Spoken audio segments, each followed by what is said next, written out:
This is Sarah. Oh, I'm Sarah. I'm Jeannie. Whitney. Now I have to think about introducing her. That's right. One of the things I love about being in a group of women, and I've especially noticed it with the three of us as we've worked to create this, we have so many things going on in our lives. You should have seen the number of calls that came in between 1 o'clock today and 5 o'clock today. My husband called me 7 times. I thought, what is this about? So I just wanted, like, this is what happens. This is like you've got to deal with logistics, and that's the reality of being women in this culture. So let's just roll with that. And that's part of, I like to say we leap tall buildings with a child in one hand, a nursing baby in the other, that. So that's what we're doing here. And our intention is that when you leave here on Sunday, you're going to have transformed your relationship with money, you're going to have increased your financial intelligence, and you're going to have moved it into your body in a new way. So that when you leave, you're going to step out into your world and own it like you never have before. So I just want to share a little bit about how Own It Sister came to be. And so I think it's been a process long in coming, but it actually got more inspired. It was just last fall, wasn't it?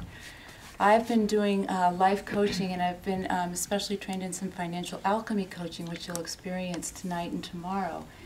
And Whitney and I have daughters the same age, and we were at a gathering, and it's like, so what are you up to? We met each other several years ago. I was like, what are you up to? What are you up to? And we looked at each other and said, we have to talk. We've got something here that could work really well together.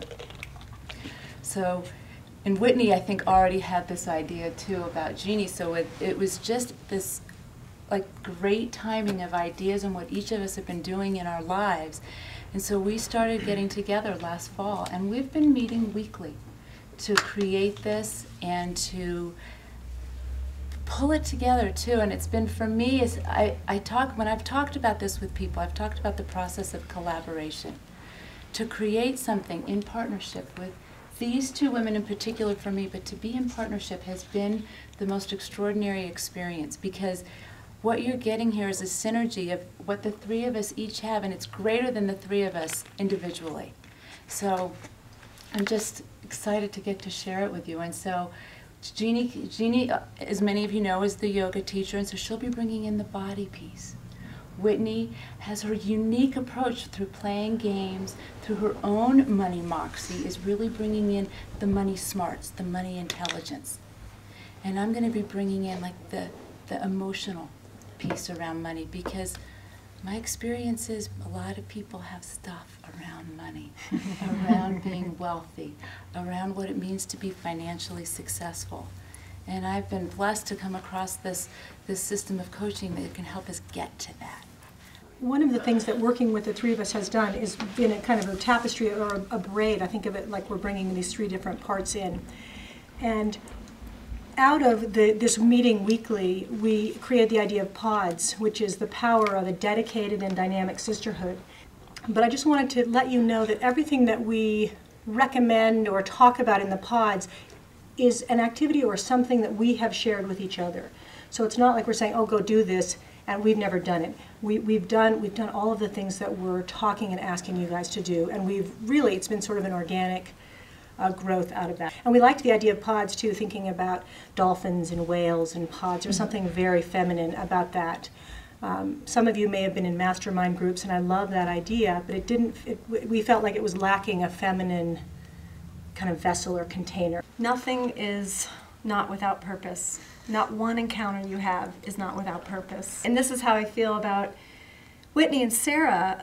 I've known Whitney for 13 years, I think. 15 now. 15. Like Allison. I remember distinctly having lunch with her at Breadworks and talking about, she'd been doing some yoga classes with me and talking about this idea that was starting to sprout. And she was like, you have to meet Sarah. And in the process of starting these meetings together, I saw that one of the quotes from my philosophy teacher comes to mind, that we're only as great as the company we keep, so keep good company. And in order for me to grow, I needed to meet these two. I needed to step into a different relationship with Whitney than I ever had before, and to meet Sarah, and they are stretching me. They are stretching me beyond my yoga postures, which after 20 years have become a little, more comfortable. I know what to do. I have the structure and the grammar. I have the knowledge of what it takes to be in a certain pose. And so now I'm seeing how I'm having to step into different relationships that I haven't really wanted to for a while. And these two, and it is the auspiciousness of those that come into your life, if you're really looking for it, that make you see, of course, this is exactly what I need in this moment in my life. So we're here to make a difference in this world. Each of us in our own way, in our own unique way, with our own unique gifts. So, I'd say for me it's a deep breath in, and we're just going to keep moving forward.